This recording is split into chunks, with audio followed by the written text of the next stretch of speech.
Lesson 4.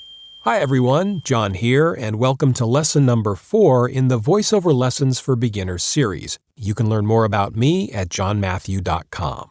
In this lesson, we'll look at the principal ways voice actors get jobs, and then we'll talk about when you should start actively pursuing voiceover work. And of course, we'll conclude with our next assignment to keep you active and moving toward becoming a working voice actor. Some of the topics we'll cover in this lesson are rather complex, and we'll take a closer look at them in later lessons. But for now, this overview will give you a good basic understanding of these processes. Okay, here we go. Voice actors get work in a number of different ways, but they all ultimately fall into one of two basic categories: auditions and direct hires. Let's start with auditions. In my personal experience, the vast majority of voiceover jobs start with an audition. In fact, strange as it sounds, most of the direct hire jobs I do ultimately started with an audition. That doesn't make any sense. Don't worry, I'll clarify shortly.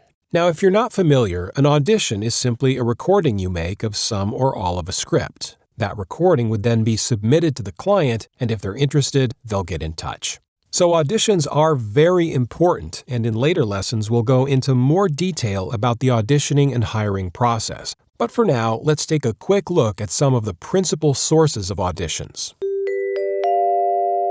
Talent agents and managers are individuals or groups that represent performers and act on their behalf in procuring work, negotiating fees, making sure they get paid, and so on. They work on commission, typically 10 to 20%, and they get auditions from ad agencies, production companies, casting directors, and other sources, then have appropriate members of their talent pool record the auditions, which are then forwarded to the client.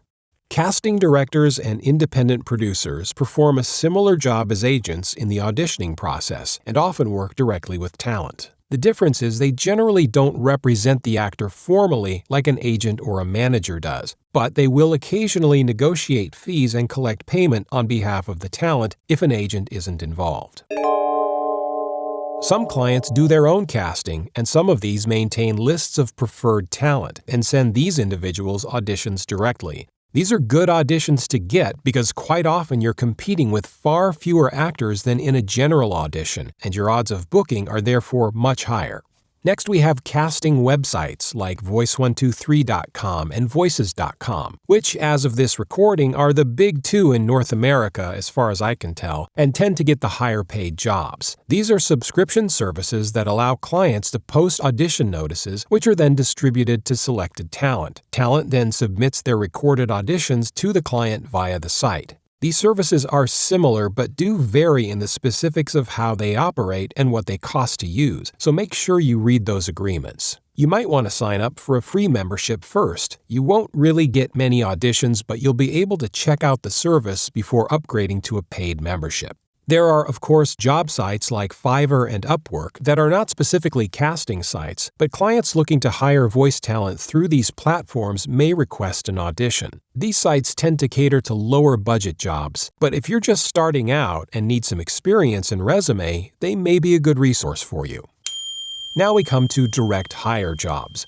As the title suggests, these are jobs where the client hires you without asking you to audition first, and this happens in a few ways. Far and away, the biggest source of direct hire jobs for me is repeat business. Voiceover work is like any other business. Once you work for someone and they like you, there's a reasonable chance they may have more work for you in the future. In fact, the majority of my work these days is repeat business, and I've been working for some clients for years now. This is a very important source of income, but as I mentioned in the intro, most of my repeat business started with a job that I booked with an audition. So again, let's underline the importance of auditioning.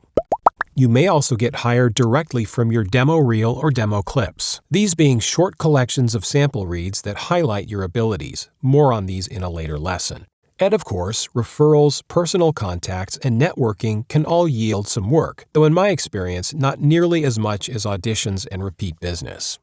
So now the big question: when should you start actively looking for work? Well, there's no one answer to this, as we're all different, but generally, when your reads are of a quality sufficient to book at least some jobs, and I would recommend having someone in the business make that determination for you if possible, and when you're capable of producing edited, professional quality recordings at home, it's probably time to start soliciting work. Now, if you're not familiar with home recording, editing, and so forth, I'll be putting out lessons on these topics in the future, and of course, feel free to get in touch with any questions you might have. In Lesson 5, we'll talk about how much voiceover jobs actually pay, but for now, here is your next all-important assignment.